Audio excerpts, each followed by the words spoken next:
我们在上一集的节目中介绍了3款敲击起子，我们今天再来看一下还蛮常见到的另外2款工具。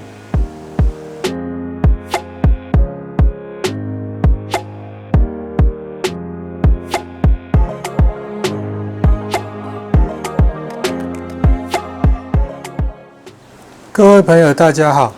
那我们今天一样是针对这个螺丝滑牙的问题。我们在上一集的节目中有提到这3种工具。那这3种工具一般都是比较针对这个10字螺丝跟1字螺丝的部分。像这个一组的，它附的起子头呢，也都是10字跟1字的。像这个自动的敲击起子呢，它附的这个起子杆呢，它也是10字跟1字的。那有时候我们在日常生活中会碰到一些螺丝滑牙，可能是内六角的或是其他形状的螺丝，那就比较不适用这3种工具。我们今天再来看一下这2种工具比较能针对其他不同种类螺丝滑牙的情况。这种长得像老虎钳的，然后专门用来对付这个滑牙螺丝的，我们叫它暴龙钳。它这个的设计跟一般的老虎钳设计最大的不同，就是在这个钳口的部分。那我们现在来看一下它这个钳口的部分，它这个螺纹的设计就是前面这一排，它的纹路是这样子直的。还有就是它这个钳口呢，它不是一个平面，它是有一个弧形的。我们再来看一下这种传统的老虎钳。它这个钳口的纹路呢，就是这样子横的，跟刚刚的那个直的呢，刚好是呈90度不一样。钳口的面呢，它是一个平的面，并没有中间这个凹下去的弧形。这种暴龙钳的钳口设计呢，最主要就是要让你紧紧的能夹住这种圆形的这个螺丝头。弧形的设计主要就是要吻合这种一般我们螺丝头都是圆形的，这样夹起来它的接触面积会比较大，而且比较稳。这样子直的纹路设计呢，就是让你在夹住这个螺丝头的时候，要做旋转的话，它能够产生更大的摩擦力。因为常常我们用这种传统式的这种老虎钳，我们如果夹这个螺丝头的话，用力转，它经常都是会滑，没办法把那个滑牙的螺丝给转下来。我个人呢是试过这种暴龙钳几次，它夹持力确实是蛮好的，而且只要你这个螺丝头呢是突出这个弓箭的这个表面的话，大部分情况都可以夹得紧，而且能够把这个螺丝转得出来。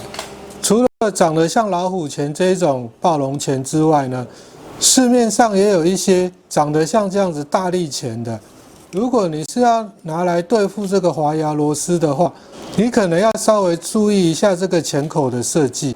如果它这个钳口的设计呢是有纵向的凹痕，一般都是可以用来对付这种滑牙螺丝。我们现在近距离看一下它也是有一个凹槽的设计，主要也是要让你能够比较密合的咬住这种圆形的这个螺丝头。所以这2种钳子呢，都能够拿来对付滑牙的螺丝。那这种老虎钳呢，你在夹持的时候，你就必须手要一直用力。好了，那如果你是使用像这种大力钳的话，你可以调整这边，然后之后呢，它就可以这样子咬住这个螺丝。我们现在再来看一下这一组滑牙救星，这个就长得有点像我们电动螺丝起子用的双头起子头。我们近距离看一下，它这个一头呢，就是像钻头一样的，那另外一头呢，就像反向的螺丝。我们看一下，这是一般的螺丝，那它的螺纹方向呢，它会斜这个方向。那它这个工具的头呢，它就是会斜这个方向，所以我们会叫它反向螺丝或叫反丝。这一种的使用方式呢，我们要针对我们的螺丝选择这个合适的大小。先使用钻头这一头，然后把电钻切到正转，对着这个螺丝头呢，先钻出1-2 mm 的凹痕。钻好之后呢，我们要把它反方向的装在这个电钻上面，然后再把电钻切到反转。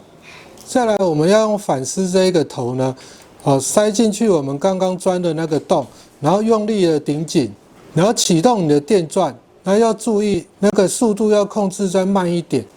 那这头呢，因为它是反的，再配合我们这个螺丝呢，要松开的话是反方向的这样子旋转。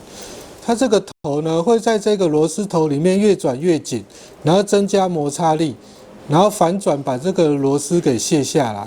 所以这种头呢，一般就是只用来松开螺丝，它并不适合用来把螺丝锁紧。